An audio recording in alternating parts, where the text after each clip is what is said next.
warahmatullahi wabarakatuh. Selamat pagi anak-anak, bertemu kembali dengan Ibu Rista pada mata pelajaran Sosiologi. Semoga kalian selalu dalam keadaan sehat. Nah, pada pertemuan kali ini kita akan belajar mengenai materi integrasi sosial.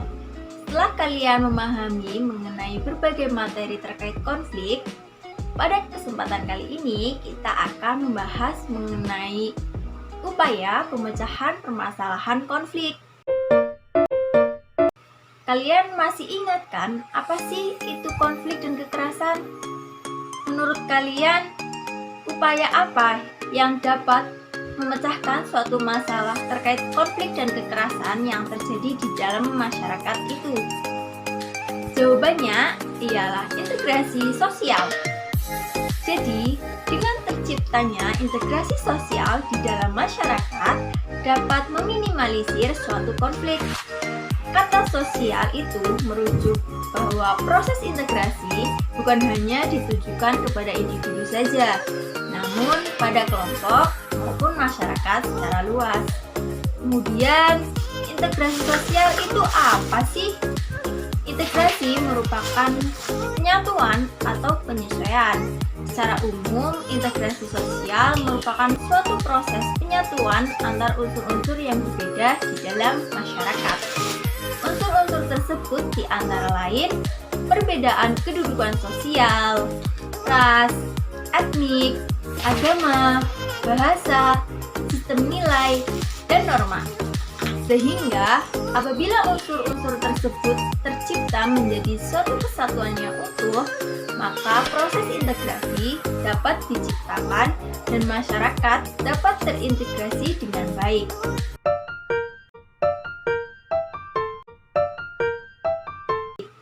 Kemudian, untuk mewujudkan integrasi sosial yang baik juga diperlukan faktor, syarat, dan aktor yang mendukung terciptanya suatu integrasi sosial. Untuk itu, mari kita belajar mengenai apa saja faktor pendorong dan faktor penghambat terwujudnya integrasi sosial. Faktor pendorong terwujudnya integrasi sosial diantaranya 1. Toleransi terhadap kelompok-kelompok manusia dengan kebudayaan yang berbeda.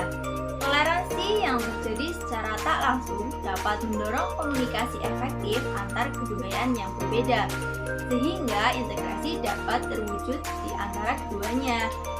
Yang kedua, kesempatan yang seimbang dalam ekonomi bagi berbagai golongan masyarakat yang terdiri dari kelompok berdasarkan tingkat atas, bawah, atau tengah memiliki kesempatan yang seimbang dalam hal perekonomian dan tidak ada yang dibedakan.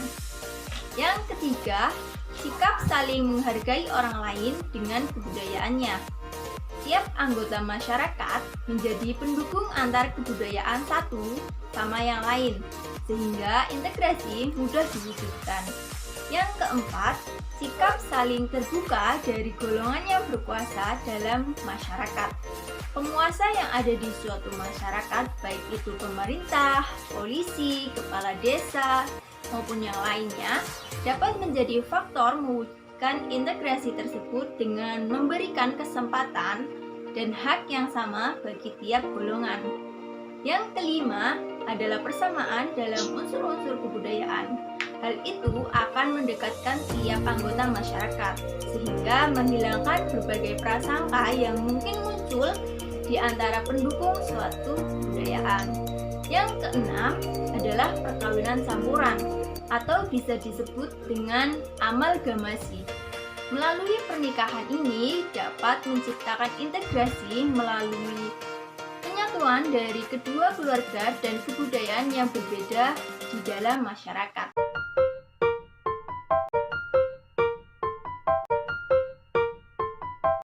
Nah, selanjutnya, faktor penghambat terjadinya integrasi sosial.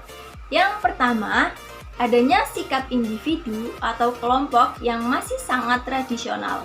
Masyarakat yang masih bersikap tradisional akan menolak untuk segala hal yang baru yang berkenan dengan kehidupan sosialnya, sehingga hal ini menghambat terwujudnya integrasi sosial. Yang kedua, adanya ikatan sosial yang rendah antar individu dan kelompok. Tidak adanya sifat terbuka, toleransi, dan menghargai dengan kelompok yang mempunyai golongan yang berbeda, serta tidak mau berinteraksi dengan kelompok lain. Yang ketiga, adanya sikap curiga dan prasangka terhadap kelompok lain. Prasangka yang dimaksud dalam konteks ini ialah mereka golongan yang memiliki keyakinan bahwa kelompok lain itu tidak akan bisa berbaur dengannya karena perbedaan yang tercipta di antara keduanya. Yang keempat, adanya sifat primordial, yakni merasa kebudayaan sendiri lebih baik dari kebudayaan lainnya. Artinya sikap yang sangat berpegang teguh terhadap hal yang dibawa sejak lahir dapat menyulitkan untuk berinteraksi karena menganggap budayanya lebih tinggi dari yang lainnya.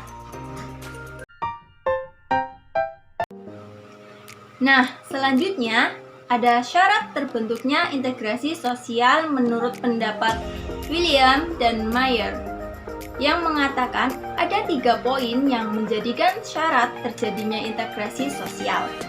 Yang pertama, anggota masyarakat dapat saling mengisi baik pada kebutuhan fisik maupun sosial, sehingga setiap masyarakat dapat saling bekerja sama dalam memenuhi kebutuhan sebagaimana makhluk sosial yang membutuhkan bantuan dari orang lain dalam berkehidupan, baik itu bantuan fisik maupun sosial, sehingga tercipta suatu integrasi sosial di antara keduanya.